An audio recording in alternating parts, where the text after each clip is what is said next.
Boa noite, pessoal. Você que está em casa, Deus abençoe grandemente. Nós estamos iniciando aqui este culto. Que o amor de Deus esteja inundando sua vida, sua família e agora juntos. Nós vamos cultuar ao nosso Deus, esse Deus maravilhoso. E para isso, antes de orarmos, eu gostaria de ler um texto com você. Salmos 116. Salmos 116. Você aí na sua casa, com a sua família, reúna todos para estarmos juntos adorando ao nosso Deus. Então vamos ler Salmos 116, que diz o seguinte: Amo o Senhor, porque Ele ouve a minha voz e as minhas súplicas, porque inclinou para mim os seus ouvidos, invocá-lo-ei enquanto eu viver. Laços de morte me cercaram e angústias do inferno se apoderaram de mim. Caí na tribulação e tristeza. Então, invoquei o nome do Senhor. Ó Senhor, livra a minha alma. E se você continuar, esse salmo maravilhoso, você vai ver que tem tantas coisas, mas quando nós nos sentimos abatidos e clamamos, invocamos o nome do nosso Deus, o Senhor vem ao nosso encontro e aí então Ele livra a nossa alma. E assim hoje, cheios de esperanças, nós vamos adorar ao nosso Deus. Feche os seus olhos, você na sua casa, feche os seus olhos. Santíssimo Deus, nós estamos aqui reunidos no mesmo propósito. Ainda não podemos estar juntos fisicamente, mas estamos aqui para te adorar, para te buscar, para invocar o teu santo nome, porque o Senhor é aquele que nos livra, o Senhor é aquele que nos guarda, o Senhor é aquele que ouve a nossa voz e as nossas súplicas. Por isso, Senhor, nós abrimos este culto em adoração ao Senhor, entregando nossas vidas a Ti e clamando que o Senhor esteja conosco nessa noite. Em nome de Jesus, amém e amém. Oh, que tremenda graça! Oh, que infalível amor! Tomou o meu lugar, a minha cruz levou. Você deu sua vida, estou liberta enfim.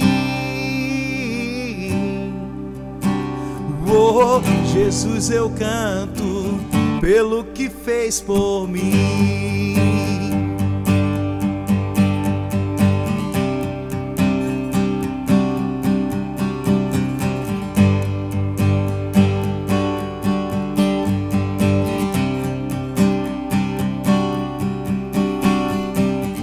Quebra o jugo do meu pecado e tão mais forte é meu amado, o Rei da Glória, o grande Rei dos Reis. E treme a terra com trovão santo, eu admiro, desejo tanto o Rei da Glória, o grande Rei dos Reis. Oh, que tremenda graça! Oh, que infalível amor! Tomou meu lugar, a minha cruz levou. Você deu sua vida, estou liberta enfim. Oh, Jesus, eu canto pelo que fez por mim.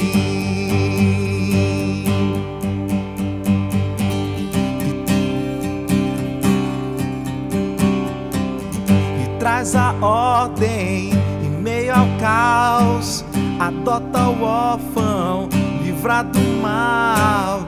O Rei da Glória, o Rei da Glória, governa o mundo com sua justiça. És como o sol, sua face brilha. O Rei da Glória, o grande Rei dos Reis. Oh, que tremenda graça! Oh, que infalível amor! Tomou meu lugar,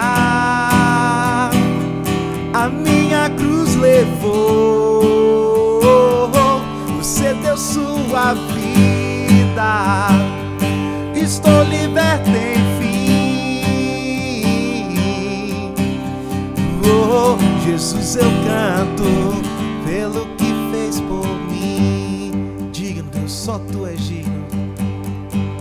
Digno é o Cordeiro de Deus, digno é o Rei que a morte venceu. Digno é o Cordeiro de Deus, digno é o Rei que a morte venceu. Digno é o Cordeiro de Deus, digno é o Rei que a morte venceu. Digno é o Cordeiro de Deus, digno.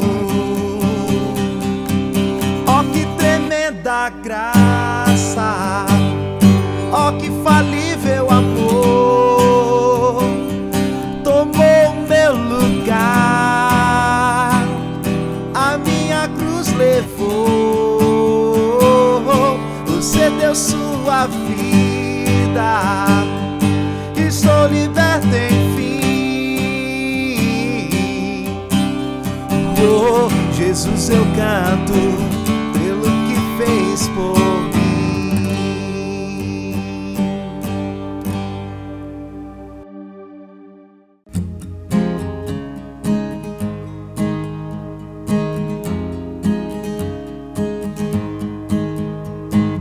Água em vinho tornou, os olhos dos cegos abriu, e não há outro igual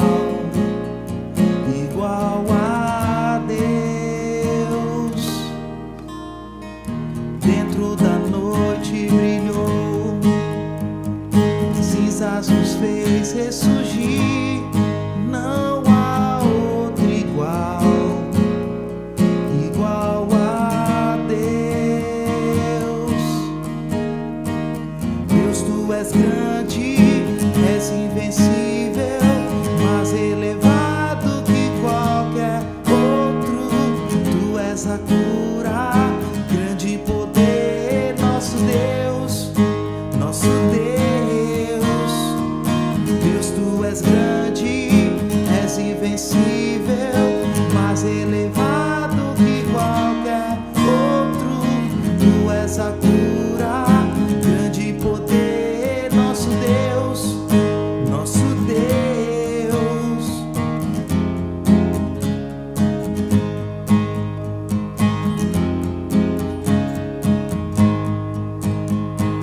Água e vinho tornou, os olhos dos cegos abriu, não há outro igual a Deus. Dentro da noite brilhou, as cinzas nos fez ressurgir, e não há outro igual a Deus. Deus, tu és grande, és invencível, mais elevado que qualquer outro. Tu és a cura, grande poder, nosso Deus, nosso Deus. Deus, tu és grande, és invencível, mais elevado que qualquer outro. Tu és a cura, grande poder, nosso Deus, nosso Deus. Se Deus está conosco, quem pode nos deter? Se Deus está conosco, não há o que temer. Se Deus está conosco, quem pode nos deter? Se Deus está conosco,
da salvação, só tu és Jesus.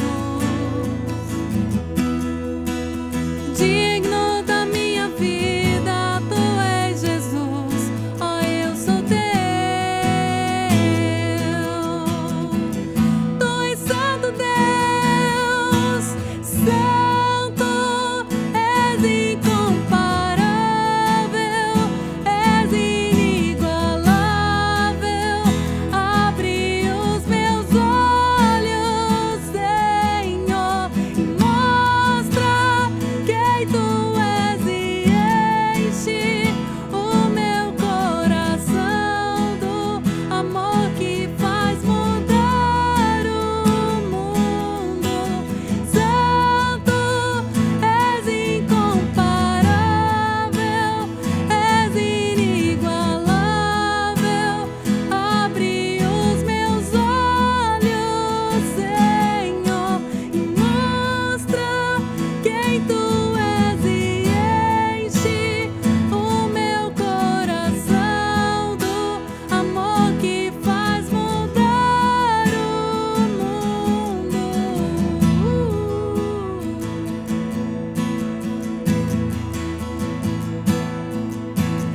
Eu vou construir minha vida em ti. Tu és meu fundamento. Eu vou confiar somente em ti. Não vou ser abalado. Eu vou construir minha vida em ti. Tu és meu fundamento. Eu posso confiar.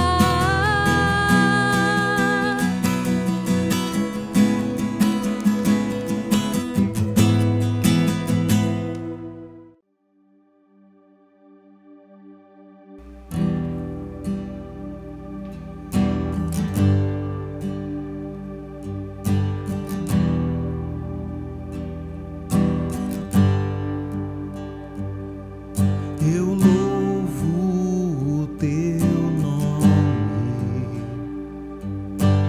louvo o teu nome, o nome que está sobre todo nome. Toda a honra ao teu nome, honras ao teu nome, o nome que é maior que todo nome.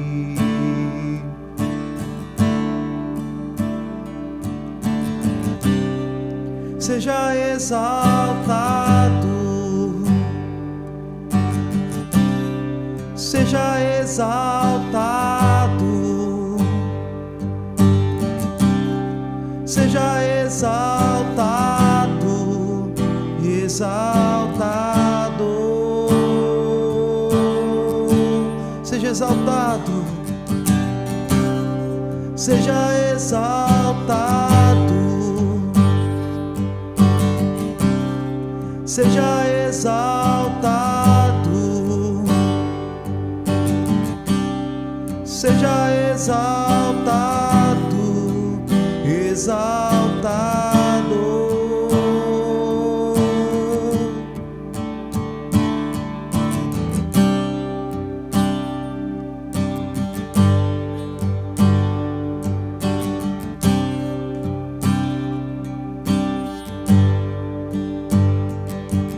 Eu louvo o teu nome,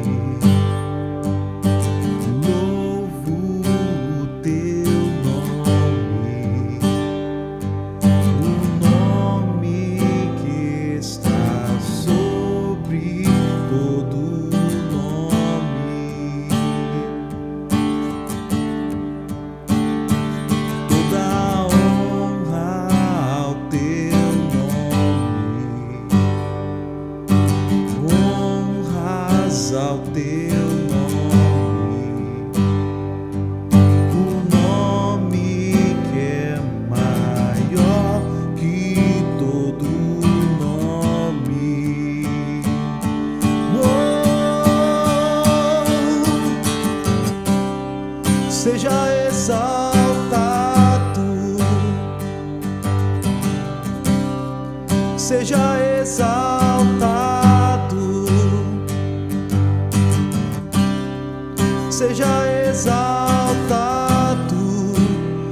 exaltado.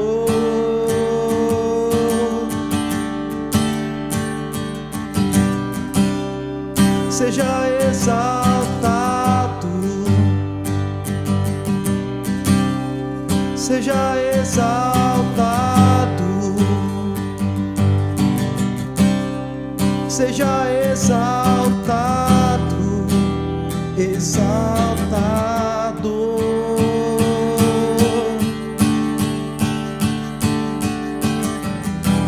Teu nome é vida, teu nome a esperança em mim, a esperança em mim.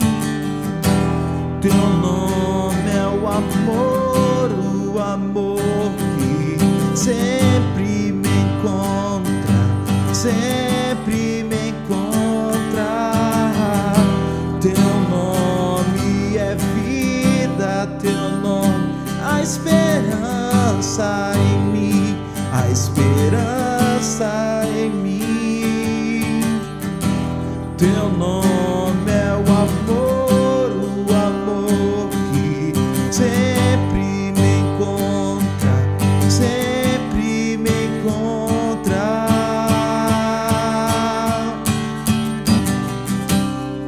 Seja exaltado, seja exaltado,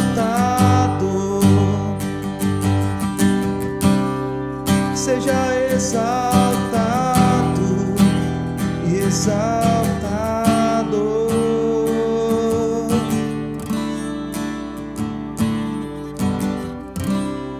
Seja exaltado, seja exaltado, seja exaltado, exaltado.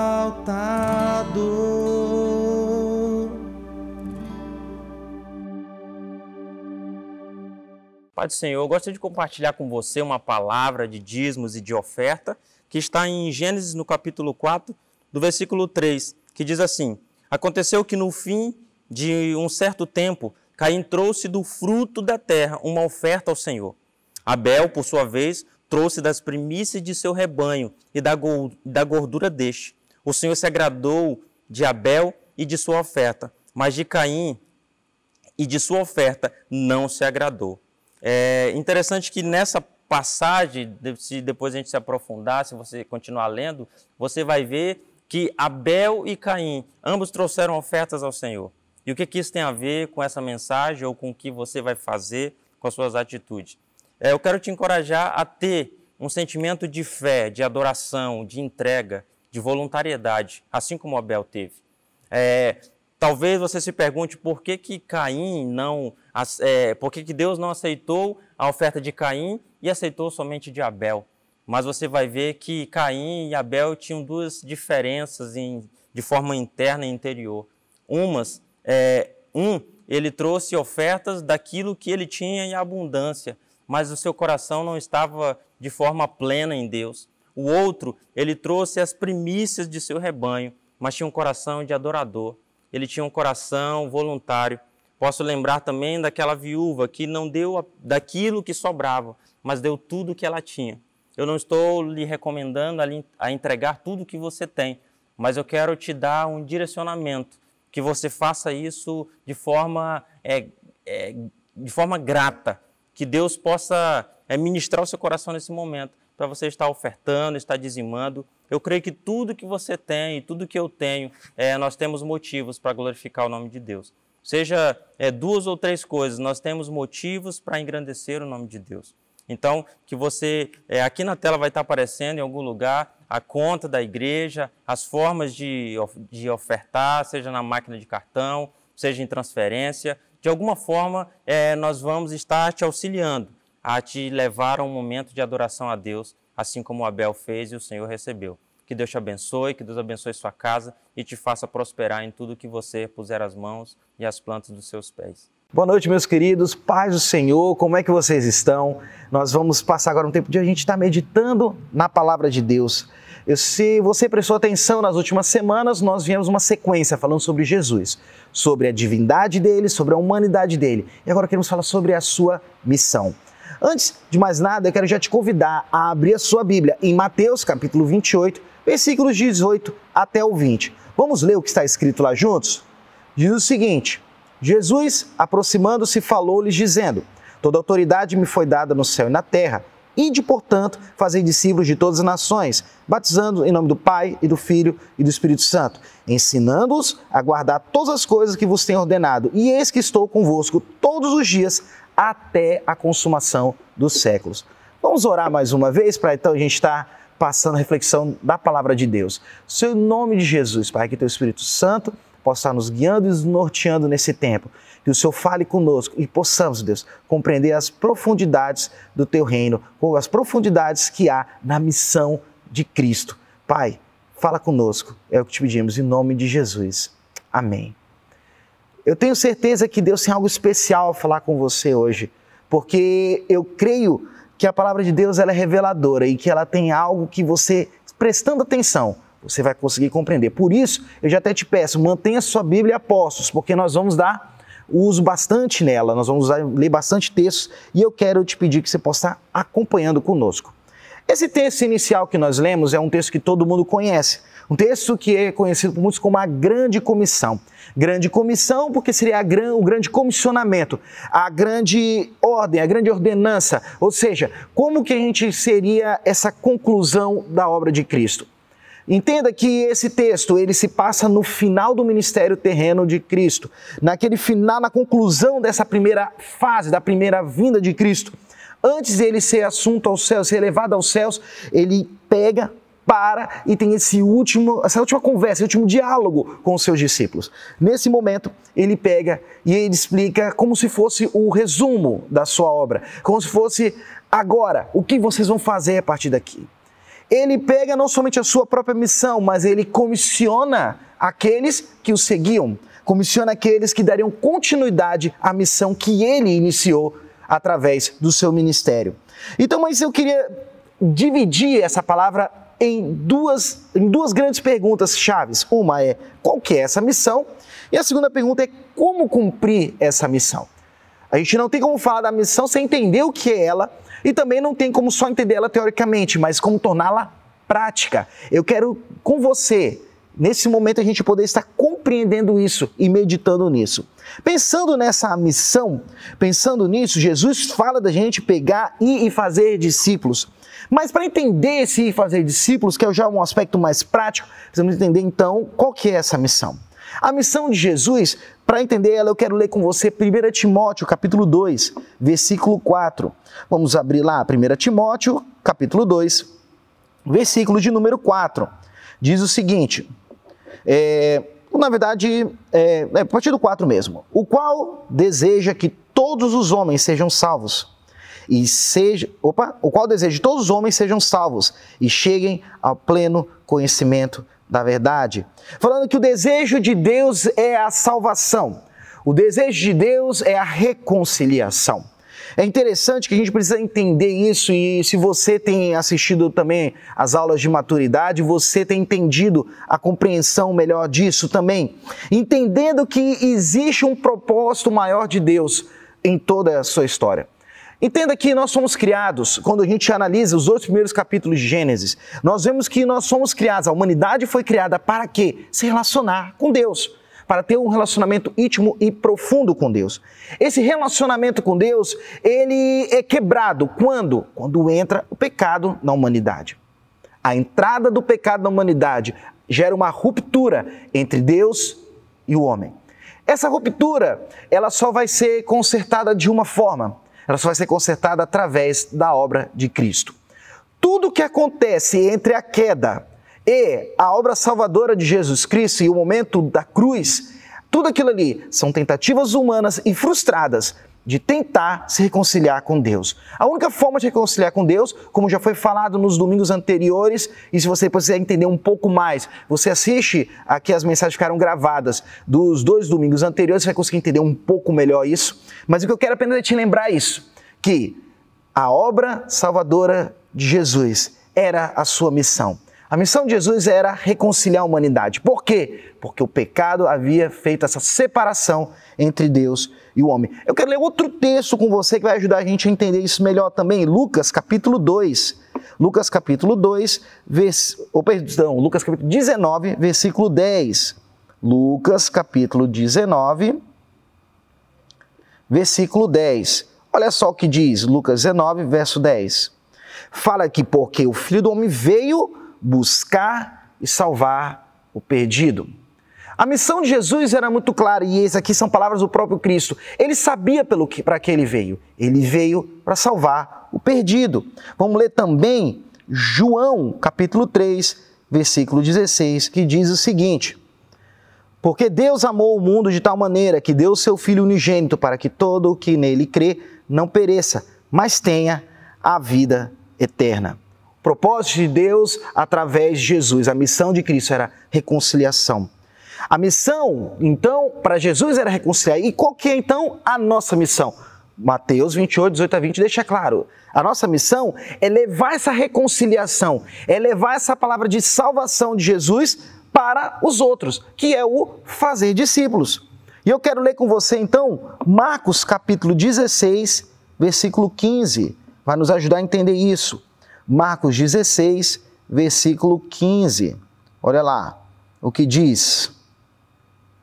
Marcos 16, versículo 15. Jesus fala o quê? Junta a sua equipe, junta os seus discípulos e fala: ide por todo o mundo e pregai o evangelho a toda criatura. Lucas 24 vai falar isso também. Lucas 24, versículos 46 a 48. Olha lá, vamos lá em Lucas 24, 46 a 48. E lhes disse: assim está escrito, que o Cristo havia de padecer e ressuscitar dentre os mortos no terceiro dia, e que em seu nome se pregasse arrependimento para a remissão de pecados a todas as nações, começando de Jerusalém. Vós sois testemunhas dessas coisas. E entende que é uma coisa assim muito interessante quando a gente percebe, é que Jesus, ele deixa muito bem claro que assim como ele fez, nós devemos fazer. Devemos observar o seu exemplo, o seu modelo, como ele agia e agirmos da mesma forma. Como era a atitude dele? Era uma atitude de levar o amor de Deus à vida das pessoas, levar essa reconciliação, essa palavra de salvação. E agora eu quero me estender mais nisso aqui, porque a missão era essa. A missão de Jesus era a reconciliação. E a nossa missão, então, é levar essa reconciliação para os outros. Através de quê? Fazendo discípulos. Então, como é que eu cumpro isso? Como é que eu levo essa missão para algo prático? Porque essa ideia, esse conceito de que a obra de Jesus era uma obra de reconciliação, e esse conceito de que nossa missão é fazer discípulos, eu acredito que, pelo menos do ponto de vista teórico, todos nós sabemos, não é novidade para nenhum de nós. Eu li aqui com você vários textos que são conhecidos seus, eu tenho certeza. Mas o nosso desafio é como tornar isso prático. Talvez até no momento em que estamos vivendo, a gente se reflete, para poder refletir assim, se pega refletindo sobre como é que nós podemos ser cristãos nesse contexto. Como é que podemos ser cristãos nesse momento, nesse ambiente em que as coisas estão confusas, estão tão difíceis. Eu quero te lembrar de algo muito importante. Existe uma chave para poder entender isso. Existe uma chave aqui na compreensão, uma chave hermenêutica para poder a gente entender tudo isso. Isso está onde? Em Mateus 22, do versos 36 a 40. Vamos ler juntos? Quando a gente entende esse texto de Mateus 22, de 36 a 40, nós conseguimos compreender bem, compreender melhor, conseguir ter uma clara compreensão do que é, de como é que seria esse agir, como é que é a chave, qual que é o fundamento básico para poder tornar essa missão prática. Então, Mateus 22, versículos 36 a 40 diz: Mestre, qual é o grande mandamento na lei? Respondeu-lhe Jesus: amarás o Senhor teu Deus de todo o teu coração, de toda a tua alma, de todo o teu entendimento. Este é o grande primeiro mandamento. O segundo, semelhante a este, é: amarás teu próximo como a ti mesmo. Desses dois mandamentos dependem toda a lei e os profetas. A chave para cumprir a missão é amor. O amor é a chave para cumprir a missão. Eu não posso falar de missão sem falar de amor. Eu não posso entender a missão sem amar. Eu não consigo tornar ela prática sem exercitar o amor. Então, para poder entender disso, o próprio amor, eu preciso desdobrar ele em duas partes. Entender o amor de Deus e entender esse amor ao próximo. Quando a gente pensa, assim como falamos da grande comissão, estamos falando daquilo que é considerado como o grande mandamento. O amor é o grande mandamento. Primeiro plano, um amor a Deus, e um segundo plano, um amor ao próximo. Esse amor a Deus, Deuteronômio 6, versículo 5, deixa muito bem claro isso. Deixa de que, Deuteronômio 6, versículo 5, lá diz bem claro, amarás, pois, o Senhor teu Deus, de todo o teu coração, toda a tua alma e de toda a tua força. A ideia de um amor incondicional, um amor realmente total, um amor, Deus estando acima de tudo, compreendendo Deus estando acima de todas as circunstâncias, entendendo que Deus está acima de todas as coisas, Deus como sendo o nosso principal alvo, Deus como sendo a nossa principal força, como sendo o nosso principal objetivo, o alvo da nossa adoração, o foco do nosso amor. Mas interessante, para poder entender isso, eu quero ler com você também João capítulo 14. Eu falei que a gente ia ler vários textos.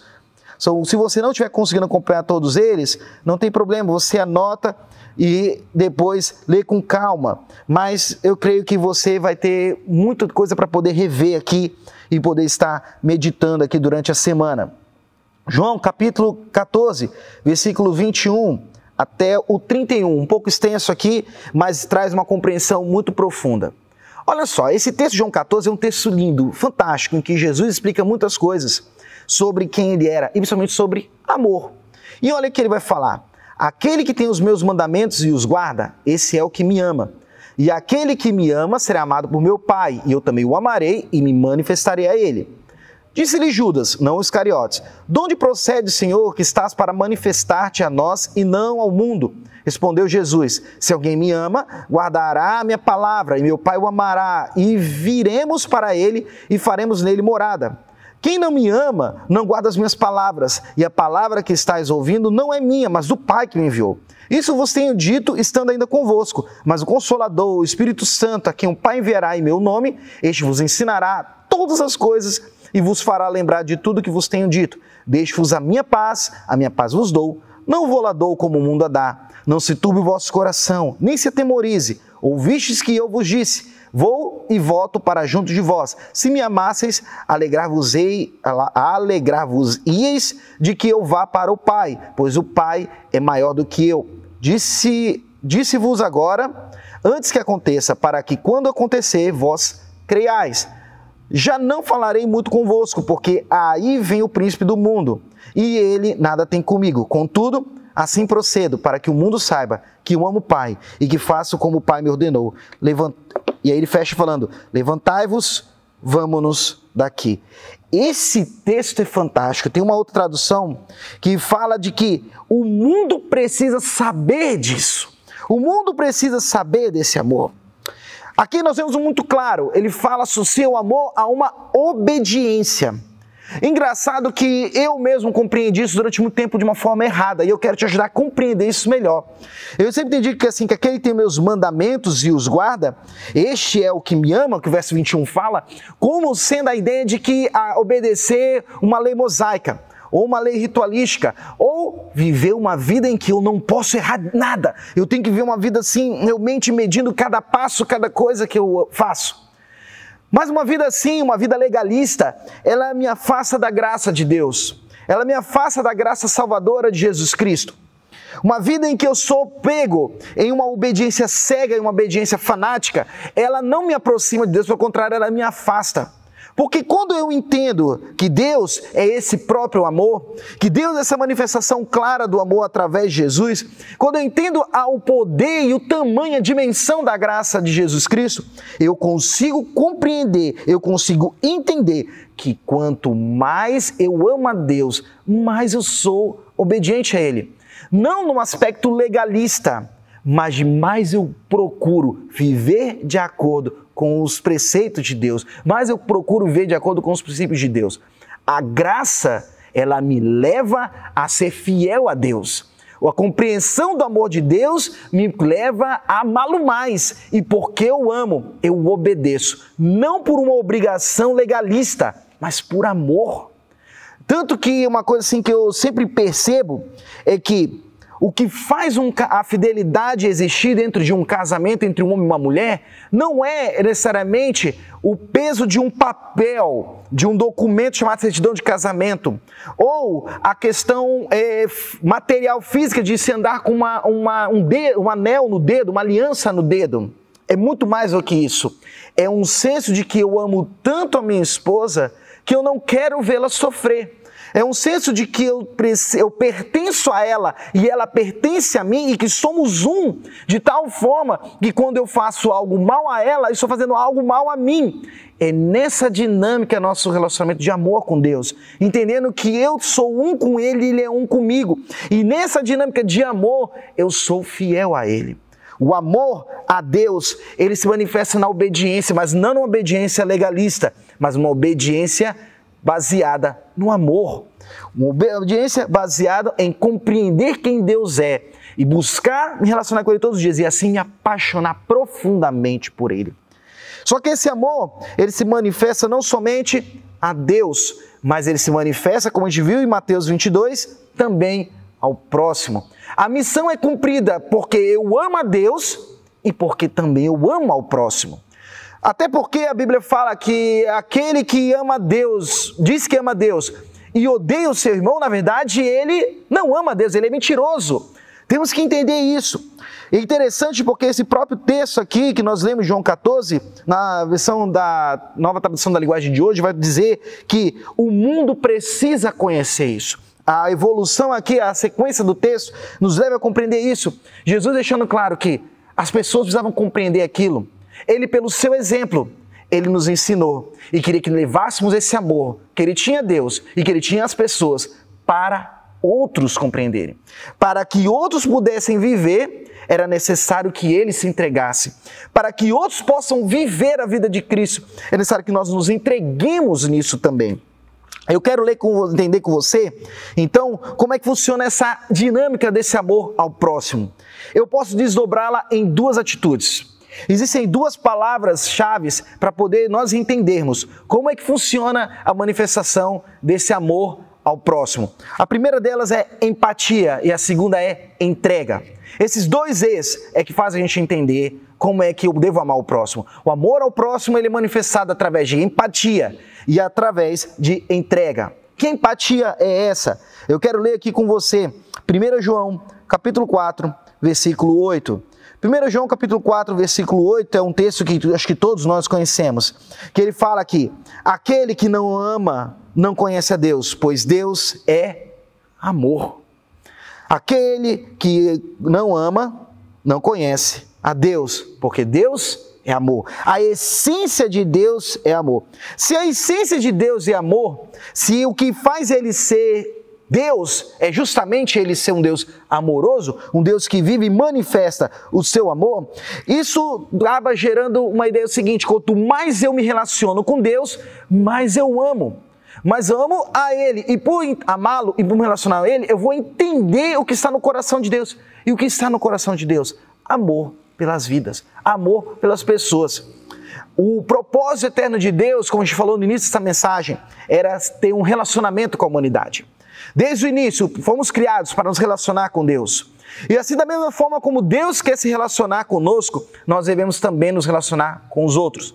Ele deu o seu exemplo através de Jesus. Primeiro, mandando ele vir aqui, se tornar homem como nós, mandando seu próprio filho pegar e sofrer as mesmas coisas que nós e morrer na cruz, entregar a sua vida na cruz. Ele se doou para que pudéssemos ter vida. Da mesma forma, ensina que nós precisamos seguir esse exemplo. A ideia de fazer discípulos, o discipulado, ele está totalmente pautado em relacionamento. O discipulado, ele só existe através de relacionamento. Quando eu penso em empatia, por que eu uso o termo aqui empatia? Porque empatia é justamente essa capacidade de se conectar com alguém e ser um instrumento da graça de Deus sobre a vida dela. Eu consegui identificar as mesmas lutas que ela tem, que eu tenho também. É conseguir olhar para aquela pessoa que me é diferente. Às vezes nós não temos a mesma instrução, às vezes não temos a mesma história de vida, às vezes não passamos pelas mesmas lutas e dificuldades na formação do nosso caráter. Talvez sejamos pessoas que, num ponto de vista natural, jamais tivéssemos relacionamento, jamais tivéssemos amizades, mas no ponto de vista eterno, no ponto de vista da graça, nós somos um porque pertencemos ao mesmo corpo, à mesma família, somos alvos do mesmo amor de Deus e queremos que Ele faça parte dessa família espiritual conosco. E como é que nós podemos fazer isso? Levando o nome de Jesus até Ele.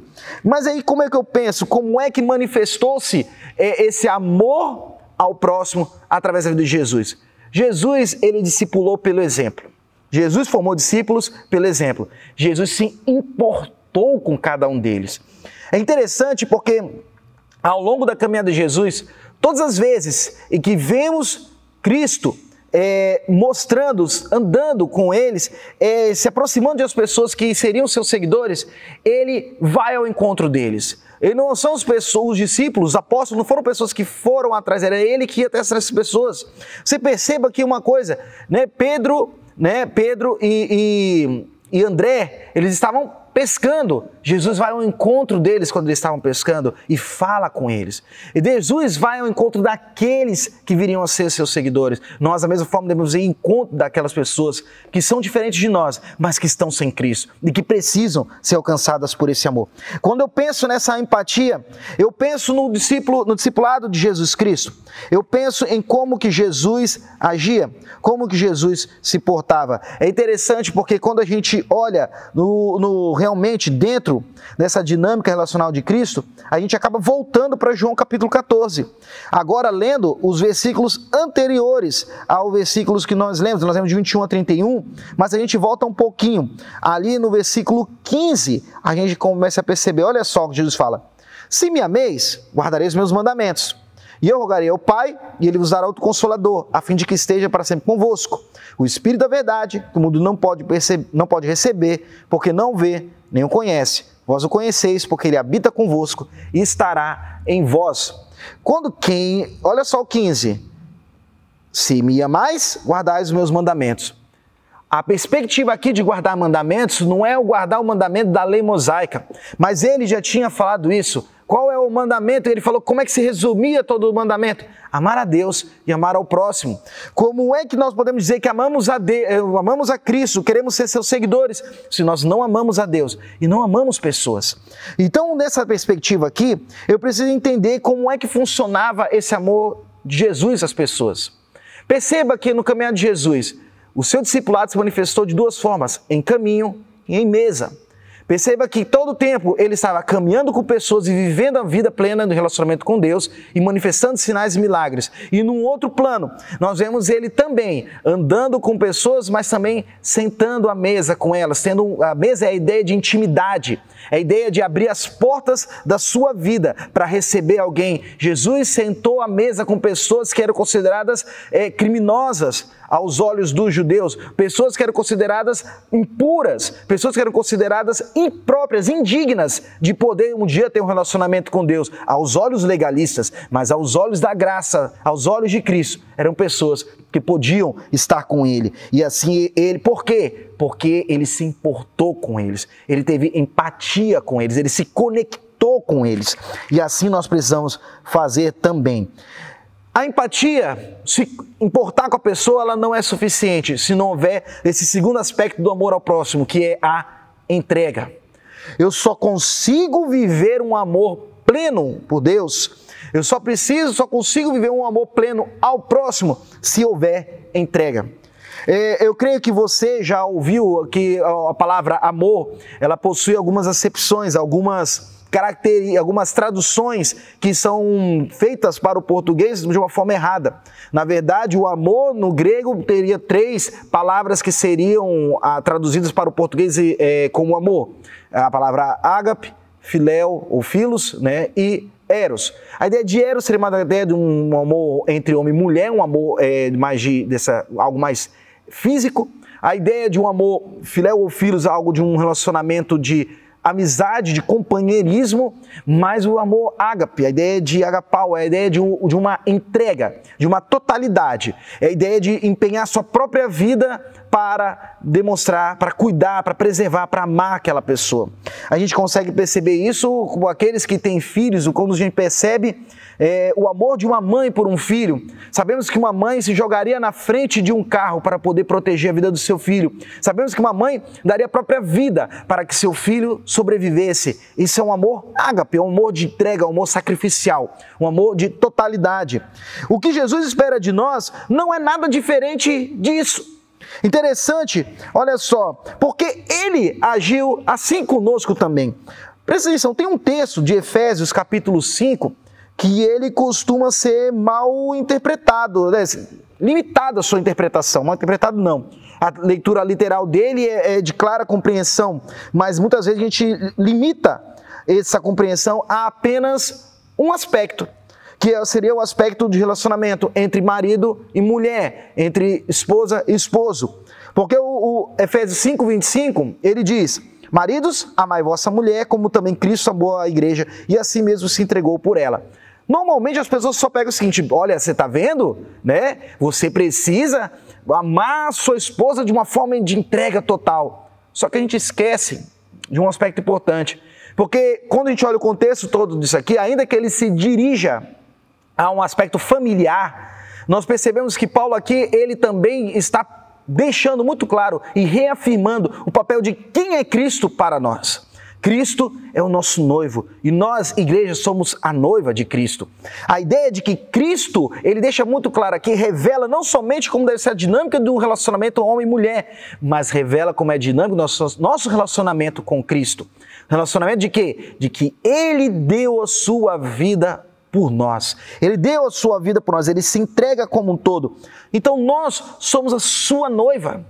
A noiva de Cristo. Apocalipse deixa bem claro que haverá o dia das bodas do Cordeiro, ou seja, o momento em que nós, a noiva de Cristo, adornada, pura, poderemos nos relacionar, nos tornar um com Cristo.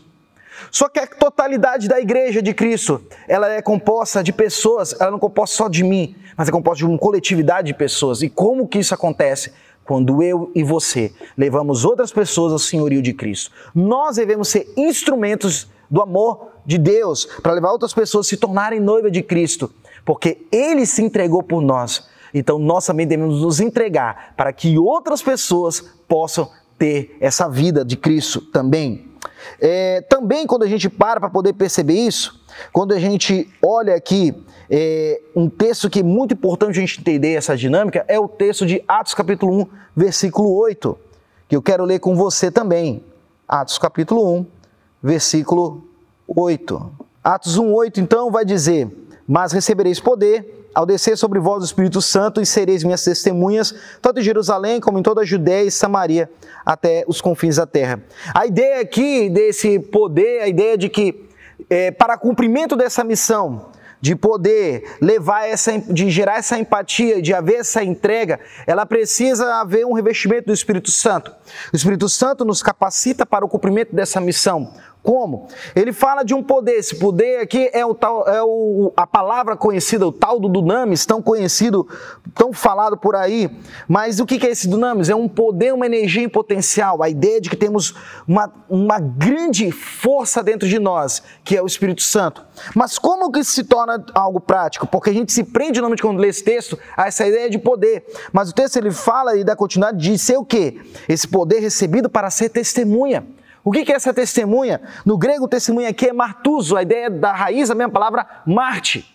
A ideia de testemunhar é de contar algo que se presenciou, de contar algo que se viveu. Uma testemunha, ela é a prova ocular de algo que aconteceu. Ela relata algo que viu. A testemunha de um crime é porque ela presenciou, ela vivenciou, ela estava ali na hora em que acontece um crime. Nós devemos ser também testemunhas do agir de Deus, testemunhas da graça de Deus, daquilo que Deus fez na nossa vida e na vida de outras pessoas, e levar isso para os outros, levar isso para o próximo. A ideia, então, de uma testemunha aqui, não é só alguém que fala à toa, alguém que tem a boca grande e sai dizendo coisas à toa, mas alguém que entrega a sua própria vida. Porque martus vem da mesma palavra, a palavra usada para testemunha, em grego martus, é a mesma raiz de Marte. O que é um mártir? É alguém que empenha a sua vida por uma causa, é alguém que dá a sua vida, morre por um propósito. Aí entra a ideia do amor ágape. Aí entra a ideia de um amor sacrificial. Porque se eu amo a Deus, eu amo ao próximo. E se eu amo ao próximo, eu tenho que estar disposto a me conectar com Ele e empenhar a minha vida como Cristo empenhou a sua própria vida para que pudéssemos ser salvos. Devemos empenhar a nossa vida para que outras pessoas sejam salvas. Há necessidade de uma entrega total. Há necessidade de uma entrega sacrificial. E quando eu falo aqui, eu não falo necessariamente da ideia de você largar a profissão, de você abandonar seus outros afazeres para poder pegar e viver integralmente da obra. Mas a ideia de Cristo ser a prioridade da sua vida e o anunciar do Evangelho ser a razão de você viver, manifestando a glória de Deus, a graça dele, através da sua profissão, através da sua família, através das suas amizades, seus relacionamentos, vivendo a graça de Deus em todo o tempo. Então a conclusão que nós podemos tirar de tudo isso é simplesmente uma: ame, ame e ame. Simplesmente ame. Viva intensamente o amor de Deus, porque a missão de Cristo foi a prova mais clara de amor por qualquer um de nós possa ter visto. A Bíblia é uma grande história de amor, é um grande romance manifestado em que tem o seu ápice através do sacrifício de Cristo, mas que o ponto final dessa história é a eternidade com Ele, quando nós, Igreja do Senhor, a sua noiva, nos encontraremos com o noivo e no dia das bodas do Cordeiro poderemos ser um com Ele e assim viver a eternidade juntos a Cristo.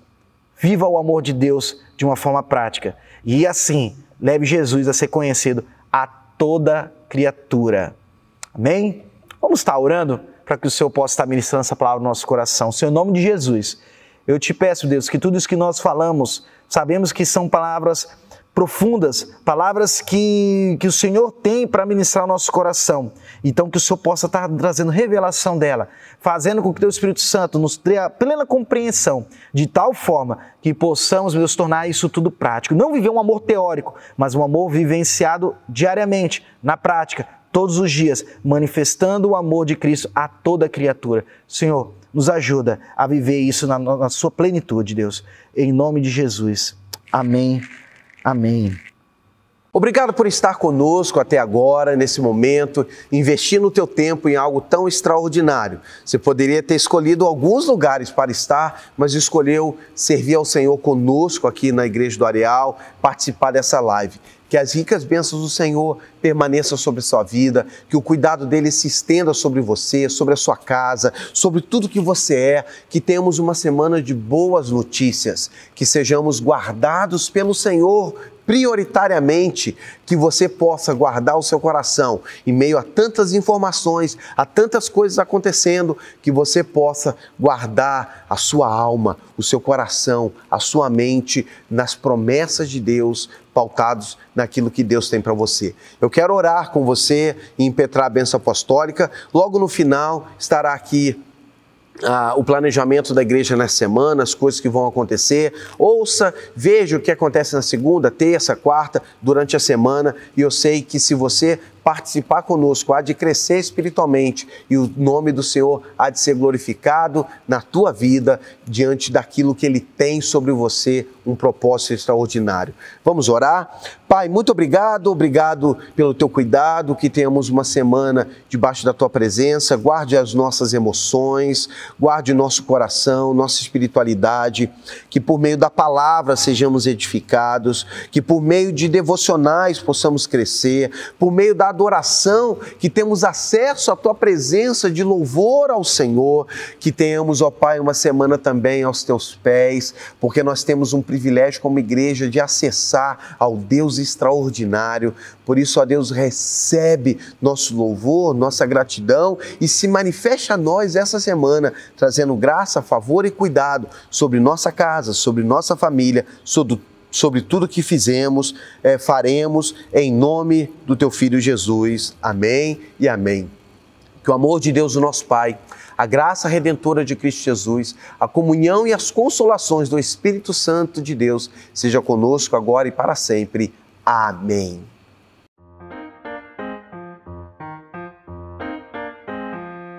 Pensando em você, a MW Areal tem oferecido uma rica programação online. Vamos conhecê-la melhor? Toda segunda-feira temos o Mentoring Mulheres, que é uma programação voltada para você, mulher, que quer crescer cada vez mais no Senhor.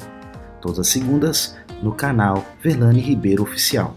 Todas as terças, às 19h30, acontece o culto Vencendo em Fé, onde temos um tempo de oração, busca pela presença de Deus e reflexão na sua palavra. A transmissão ocorre pelo Facebook e YouTube da nossa igreja. Às quartas, temos as aulas de maturidade espiritual. Este é um curso voltado para você que quer aprender mais a palavra de Deus.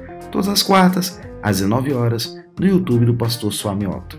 Nas quintas e sextas, ocorrem os encontros dos nossos grupos pequenos, os GCELs, que continuam reunindo-se por meio de videoconferência.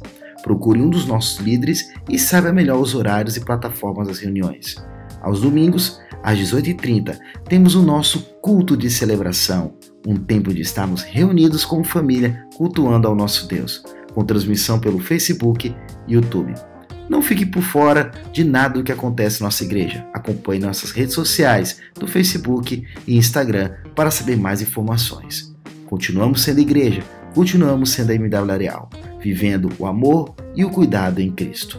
Deus te abençoe.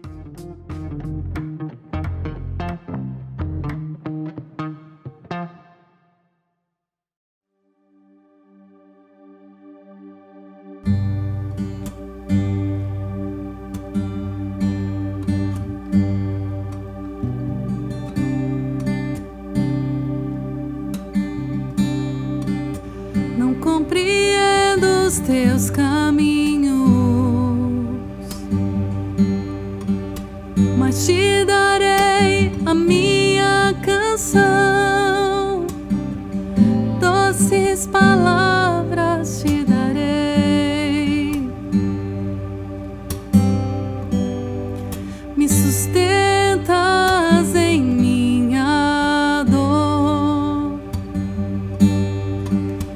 Isso me leva mais perto de ti, mais perto dos teus caminhos. E ao redor de cada esquina, em cima de cada montanha, eu não procuro por coroas ou pelas águas das fontes. Desesperado eu te busco, frenético acredito que a visão da tua face é tudo que eu preciso. Eu te direi que vai valer a pena, que vai valer a pena, que vai valer a pena mesmo, eu sei. Que vai valer a pena, que vai valer a pena, que vai valer a pena mesmo. Não compreendo os teus caminhos, mas te darei a minha canção, doces palavras te darei, me sustentas em minha dor. Isso me leva mais perto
que é sobre todos.